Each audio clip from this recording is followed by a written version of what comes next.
coming out in the next few months that I've written. So I have, like I mentioned, Lunch Lady and the School-Wide Shuffle, the Ostrich Conspiracy, and I have a new picture book coming out in April called Peanut Butter and Jellyfish.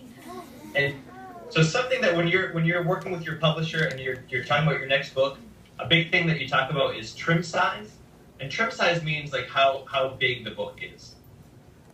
And I wanted to do something that was very tall, because this takes place under the sea, and I don't want to give away what the story's about, but you know, the depth of going up and down in the ocean is really important to the story. But it was tricky because the publisher didn't want to publish something that was too tall, because if it was taller than your average bookshelf, stores wouldn't buy it. And if bookstores aren't able to put it on their shelf, they're not going to buy it, and then the book's not going to succeed, and we all want the book to do well. So what we did was, here, let me show you an average size one of my books. Let me see if I get it back here.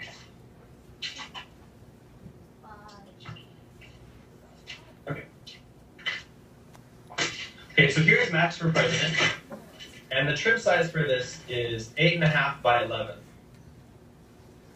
And Peanut Butter and Jellyfish is a little bit thinner and a little bit taller. And it's amazing that just that 1/2 inch or so that's shorter on the side, and the inch or two that's taller on the top really makes the book feel so different when you're holding it in your hand.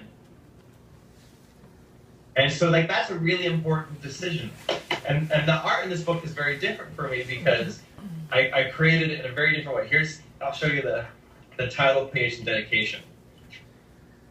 So the art is acrylic, it's all acrylic paintings, I should say abstract acrylic paintings, that were then scanned in and then collaged in Photoshop to create the art. Wow. So this isn't the finished book, this is called an F&G, which stands for folded and gathered. So it's not all put together as a book yet, and it's there to show the colors, and this is what they'll share with booksellers and librarians to get them excited about the book before the book comes out. Wow. You know, the students here, I always come back with a few F&Gs, you know, from ALA. And I think we read one this year because I was so excited about it.